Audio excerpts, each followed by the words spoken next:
جو ہمارا last IMF programme تھا اس میں بار بار ان سے بولتا تھا یار مجھ سے اسٹرکچرل ریفارم کی بات کرو، باقی یہ پرائسنگ پہ ہم ڈسکشن کر لیں گے، لیکن ایکچوئل ریئل تھنگ اگر ہم واقعی نکلنا چاہتے ہیں تو اسٹرکچرل ریفارم کے اوپر ہمیں بات کرنی ہے.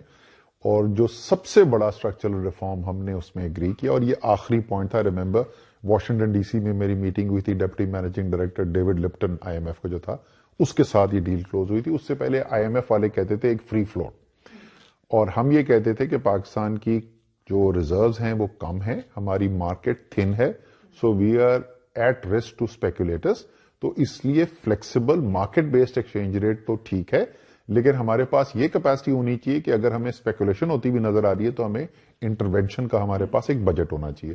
IMF نے اس پہ اگری کیا اور اس سسٹم کے اوپر ہم چلے گئے. شروع کے اندر روپیہ ڈپریشیٹ کیا، اسٹیبلائز ہو گیا، and over a 2 year period آپ کی بالکل نامنل ڈی ویلیویشن ہوئی.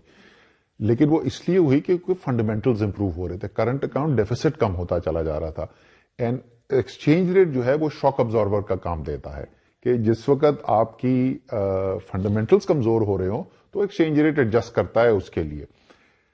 کیا نقصانات ہوئے؟ جو پالیسی پہلے اپنائی گئی 2013 سے 2017، بائی دی وے ہم سے پہلے ابینڈن کر دی تھی، یہ مفتاح اسماعیل نے ابینڈن کر دی تھی اسحاق ڈار کی پالیسی.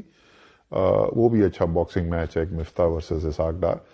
سو اس کے نقصانات کیا ہیں؟ اس کے نقصانات یہ ہیں کہ آپ کی پروڈکٹس جو ہیں وہ دنیا کے مقابلے میں انکمپیٹیو ہو جاتی ہیں، آپ اپنی ایکسپورٹس کو مہنگا کر رہے ہیں اور امپورٹس کو سستا کر رہے ہیں.